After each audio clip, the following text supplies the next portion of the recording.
Si miramos el diccionario, la palabra fenómeno dice que es algo extraordinario y sorprendente, una persona sobresaliente en su línea, significados que encajan de la mejor manera en nuestro invitado de hoy. También podríamos empezar este cuento diciendo que es alguien que venía de una galaxia muy lejana, que no era de este planeta, y no estaríamos exagerando. Estoy convencido, y seguramente muchos de ustedes opinarán igual, que si no se hubiese lesionado la rodilla, hoy estaríamos hablando y discutiendo sobre si fue o no uno de los más grandes jugadores de la historia del fútbol. Pero empecemos por el principio. Todavía no lo presentamos, claro, pero todos sabemos que estamos hablando de Luis Nazario de Lima, sí señor, Ronaldo. Ese pequeño que comenzó con un ascenso increíble, haciendo goles y más goles. Primero en el Cruzeiro. Con tan solo 17 años y en 2 temporadas, convertía 44 goles en 47 partidos. Casi un gol por partido.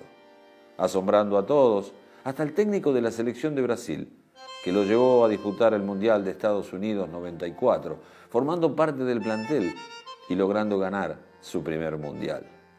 Empezaba a acumular logros. Se transformaba en el goleador más joven de la historia del Campeonato Mineiro. El campeón más joven de la historia en ganar una Copa del Mundo. El goleador más joven de la Supercopa Sudamericana. Todo parecía poco ante este Ronaldo que se encaminaba a cosas grandes.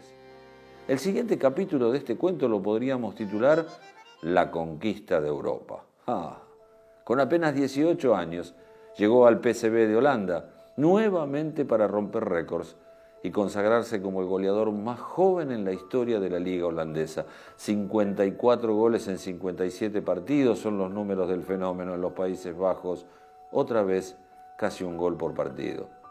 Ya se empezaba a hablar de un extraterrestre, de alguien que con menos de 20 años llegaba al fútbol para romper todos los récords, alguien que se iba a subir a lo más alto en la historia del fútbol mundial. El Barcelona sabía esto y pagó 2.500 millones de pesetas, sí, unos 15 millones de euros. Ahora parece poco, pero ahí era un récord absoluto en esa fecha. Comenzaba otro capítulo, el Rey Ronaldo. El goleador más joven de la historia de la Supercopa de España, el goleador más joven de la historia de la Copa del Rey, el goleador más joven de la Liga de España, el ganador más joven en la historia del Balón de Oro, todos récords que por supuesto todavía mantiene. El Barcelona fue el club que lo colocó en lo más alto del fútbol mundial, haciendo goles como para agarrarse la cabeza, ¿no? Como para no entender cómo había un jugador tan rápido, con tanta capacidad para hacer tantos goles. 47 hizo en el Barcelona, en 49 partidos, nuevamente casi un gol por partido. Pero eran épocas que en el Barcelona todo lo que brillaba parecía no ser bueno, y como tantos otros astros, se fue del Barça, pese a ser el jugador más importante del plantel. Llegó al Inter de Milán. Claro que ahí se abre otro capítulo de este cuento, y no son las mejores páginas para este astro. Comenzó como siempre, 34 goles en 47 partidos, un muy buen promedio de gol, llegando a convertirse en ídolo interista en muy poco tiempo. Llegó su segundo mundial y todo el mundo esperaba la consagración del fenómeno que parecía encaminada. Llevó a la final a Brasil por segundo mundial consecutivo, pero Zinedine Zidane se quedó con un trono que estaba preparado para él, que disputó el partido final en condiciones que no eran las mejores. A partir de ahí ya no fue lo mismo. Sus números eran buenos, pero dejaron de ser de un extraterrestre para transformarse en estadísticas de un ser humano. Y las cosas empeoraron. Confirmamos que era de este planeta cuando sufrió una lesión en su rodilla que lo alejaba de las canchas por mucho tiempo. Algunos se animaron a decir que debía dejar el fútbol. Pero estamos contando un cuento. Y los héroes en estas historias jamás se dan por vencidos. Y él tampoco lo haría. Con la mira puesta en la Copa del Mundo de Corea y Japón, se entrenó solo y como nunca para decirle al mundo: no estoy terminado, yo puedo y voy a volver a ser el mejor. ¿Abrimos el próximo capítulo? Lo vamos a llamar El renacer del fenómeno. 8 goles en 7 partidos de la Copa. Le daban el título de goleador del Mundial. 2 goles en la final del torneo. Frente a Oliver Kahn lo colocaban nuevamente en lo más alto del fútbol. Segundo trofeo de los mundiales que levantaba en su historia, pero con Ronaldo como protagonista principal. Claro que no solo eso.